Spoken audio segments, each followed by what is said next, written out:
একটা গাছের ডালে একটা তোতা বসে আম খাচ্ছিল। হঠাৎ নিচে এক ব্যক্তি এসে জোরে জোরে হাসতে লাগলো। তোতা অবাক হয়ে বলল, তুমি কে আর হাসছো কেন?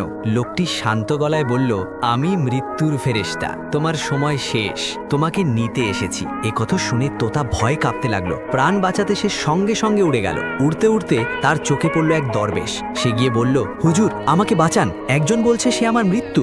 দরবেশ বললেন, আমার হাতে বসো, আমি তোমাকে 7 সমুদ্র পার এক গুহায় পৌঁছে দিচ্ছি, সেখানে তুমি নিরাপদ থাকবে। তোতা তার হাতে বসলো আর পলক ফেলতেই সে পৌঁছে গেল দূরের এক গুহায়। চোখ খুলে সে আনন্দে হেসে বলল, এবার সেই মৃত্যুর ফেরেশতা আমার কি করবে? আমি তো মাইলের পর মাইল দূরে চলে এসেছি। কিছুক্ষণ পর দরবেশ দেখলেন সেই মৃত্যুর ফেরেশতাই তার দিকে এগিয়ে আসছে। দরবেশ জিজ্ঞেস করলেন, তুমি তোতাকে দেখে হাসছিলে কেন? ওকে ভয় দেখালে কেন? ফেরেশতা মৃদু হেসে বলল, আমি মৃত্যুর ফেরেশতা। এই তোতার মৃত্যু নির্ধারিত ছিল 7 সমুদ্র পার সেই গুহায় একটি বিড়ালের হাতে। কিন্তু সে তো তখন গাছে বসে আম খাচ্ছিল। আমি ভাবছিলাম এত অল্প সময় সে কিভাবে গুহায় পৌঁছবে। আর ঠিক তখনই আপনি তাকে সেখানে পৌঁছে দিলেন। ঠিক সেই মুহূর্তে একটি বিড়াল ঝাঁপিয়ে পড়ে তো তাকে মেরে ফেলল।